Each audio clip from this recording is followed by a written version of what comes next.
suis ravi que vous soyez en ma présence. Par mes fonctions à la tête de la BERC, je suis amené à rencontrer les grands de ce monde. J'étais d'ailleurs à Paris, ne serait-ce que hier matin. J'ai rencontré un futur ex-Premier ministre, sympathique au demeurant, qui devrait disposer dorénavant de plus de temps.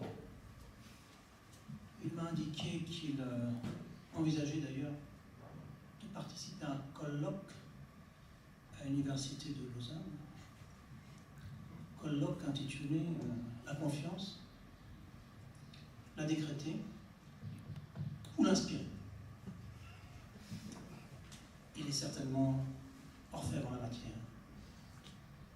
Curieusement, Lausanne semble attirer certains politiciens français. Vous vous souvenez d'ailleurs, j'imagine, de Bruno Le Maire, qui a fait un passage éclair comme professeur invité dans un master en durabilité. Quoi qu'il en soit, ce matin même j'étais à Berne, où les plus hautes autorités de l'État s'inquiètent encore de la question des F-35 et de leur prix fixe mais non garanti. Nuance subtile, s'il en est. Alors, maintenant, je vais traiter d'un certain nombre de points en votre présence, en jouant carte sur table. Il en manque une ?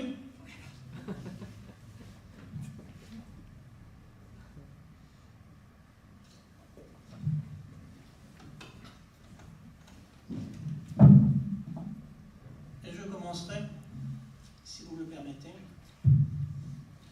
avec la question de l'inflation, indissociable de celle des réformes, qui ne sauraient être menées sans que l'on considère sérieusement le chômage. Car, en dernier instant, je vous le dis, il n'y a que des chômeurs volontaires, c'est-à-dire des individus qui refusent de travailler pour un salaire qu'ils jugent trop bas. À un moment, il faut dire stop. J'en viens à la question de la volatilité des marchés financiers. Curieusement, et ce n'est pas du hasard d'ailleurs si je m'exprime ainsi, curieusement, disais-je, eh bien, les mouvements erratiques observés de plus en plus tant en Europe qu'aux États-Unis ne sauraient être liés à la faillite du système, comme certains individus le laissent entendre. Sachez, au contraire, que les crises auxquelles nous sommes confrontés ont une solution, et que, je vous le dis, moi, Christian Gardeleu, président de la BERC, eh bien, ces crises, disais-je, grâce au libéralisme, qui est vraiment notre forme d'intervention en Europe, le libéralisme, eh bien, grâce à celui-ci, elles pourront être surmontées. En effet, j'en viens maintenant à la question des prix. Soyez-en convaincus, ces prix, s'ils sont bien gérés, permettront, grâce à une concurrence bien ciblée entre différents secteurs de l'économie, justement, je le dis aussi avec une certaine énergie, bien qu'elle soit ancrée en moi, profonde énergie, pour mener à bien, justement, une politique visant à arrêter ce déclin qui nous est proposé jour, matin, midi et soir par des médias défaitistes. J'en viens à la question de la stabilité, essentielle à mes yeux, stabilité des marchés financiers, qui ne saurait être traitée en négligeant la question des monopoles qu'il faut savoir briser en Europe. Et je m'y emploie d'ailleurs en tant que président de la BERC. Je parle ce soir, comme vous l'avez remarqué, sans manque de mots. Et je vous regarde dans le blanc des yeux pour vous dire qu'au sein de la zone euro, d'ailleurs comme en Suisse, puisque nous sommes voisins, qu'au sein de cette zone euro, l'économie, si elle n'est pas florissante, va probablement le redevenir grâce à notre politique. Et je souhaiterais que vous en soyez convaincus. La production va probablement fleurir à nouveau, et je compte sur vous pour travailler d'ailleurs, parce que c'est bien beau d'aller au théâtre, je vous le concède, mais à un moment ou à un autre, il faut tout de même se retrousser les manches. Alors la compétitivité, je compte sur vous. À un moment ou à un autre, là aussi, il faut savoir travailler de manière efficace. C'est la clé du progrès en Europe, tant dans la zone euro qu'en Suisse. Le réchauffement climatique qui nous préoccupe tous à la BERC, eh bien, je voudrais ce soir que vous sachiez que nous avons mis en place une politique franche et nette à ce sujet et que nous visons la neutralité carbone, je pèse mes mots, la neutralité carbone en 2200. Pour atteindre cet objectif, nous cesserons d'éviter les récessions possibles qui pourraient arriver, mais nous avons tout de même un objectif net à ce sujet. Il faut bien comprendre qu'il s'agit ni plus ni moins que de saisir l'opportunité qui nous est présentée en ce jour pour justement mener une politique d'offre et de demande à son terme. Alors, j'en viens à la question des échanges au sein de la zone euro, au sein d'une économie dite de marché libre. Question essentielle s'il en est, car en fait, je vous le dis tout de go, les impôts à un moment donné devront être augmentés, enfin les vôtres pour être clair. Et dans l'objectif de faire fleurir la bourse à nouveau. Le système, le nôtre, le vôtre, est instable, il doit être équilibré. Pour cela, je m'engage au nom de la BERC dans une politique de stabilité, de durabilité, qui justement, et j'insiste sur ce point, grâce à la digitalisation de l'économie, que vous connaissez certainement, grâce à cette politique, nous permettra d'éviter la déflation. J'en viens maintenant, si vous me le permettez, à la question de la restructuration essentielle au sein de l'économie européenne, et en Suisse bien sûr. Eh bien, cette question sera traitée grâce à une politique de taux d'intérêt menée fièrement et constamment par la BERC, en coopération avec la BNS, bien sûr.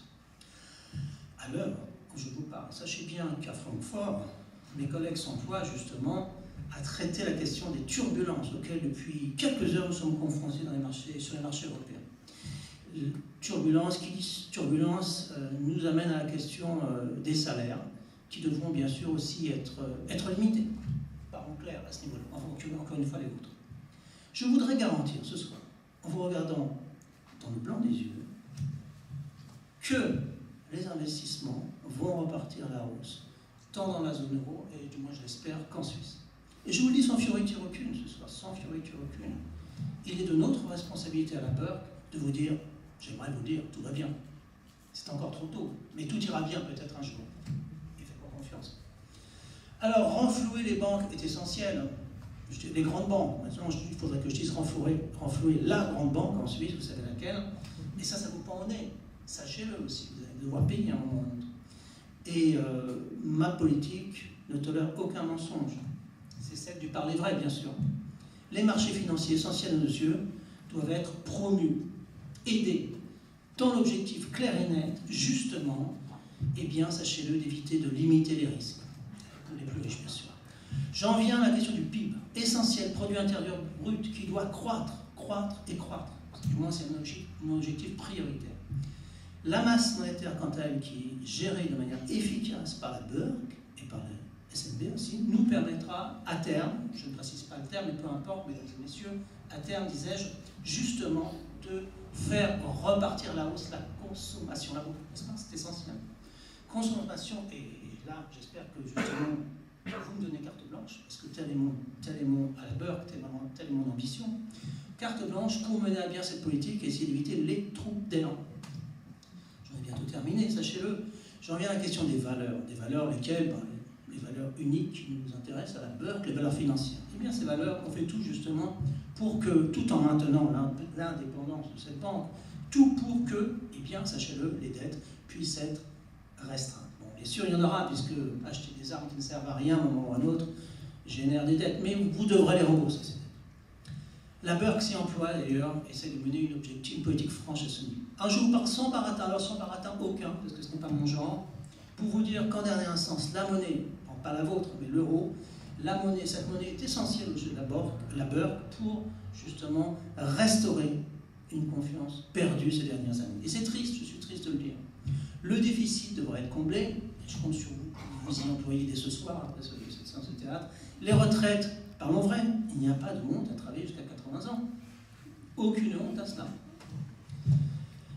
Oui, de s'agit-il en dernière instance, et j'en viens à cette question de la fragilité du système? Eh bien, cette fragilité, il faut vraiment la combler, faire au mieux, et nous y employons à la Burke pour traiter la question de la solidarité. Solidarité envers qui?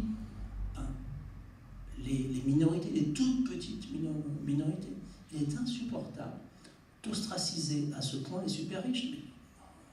C'est insupportable tout ça. Ou les directeurs de grandes banques, insupportable. Alors maintenant le point lié à la décroissance que certains naïfs en Europe souhaitent promouvoir. Absurde, je vous le dis, absurde, absurde. Il s'agit non pas de décroissance, mais de performance. Qui justement, et je requiers ici toute votre attention, justement, grâce à notre politique liée à la croissance, non pas à la décroissance, l'absurdité, nous permettre, excusez-moi, je m'exprime au conditionnel, d'éviter certains chocs au monde, soyons prudents. Enfin, la stagnation, on fera tout pour l'éviter, je m'y emploie, et vos efforts sont requis pour aller dans cette direction. Les liquidités continueront à circuler, et la communication, qui fait partie de mon travail, de ma tâche, sera renforcée à la Burke. Enfin, ma ligne de conduite, vous la connaissez, elle consiste à, et c'est mon impératif, et je pourrais d'ailleurs, si vous me permettez, ce serait tentant d'argumenter inversement que si mon impératif consistait justement à tenir la ligne de conduite que vous connaissez, eh bien je serais tenté de vous indiquer que ma communication, même si elle est imparfaite, vise à promouvoir la transmission des liquidités au sein de la zone euro. Car en dernière instance, ce dont il s'agit, c'est de promouvoir et de pousser vos efforts. Merci pour votre attention. Et je tiens à vous dire, en conclusion, que si vous pensez m'avoir compris, c'est que vous vous êtes trompé.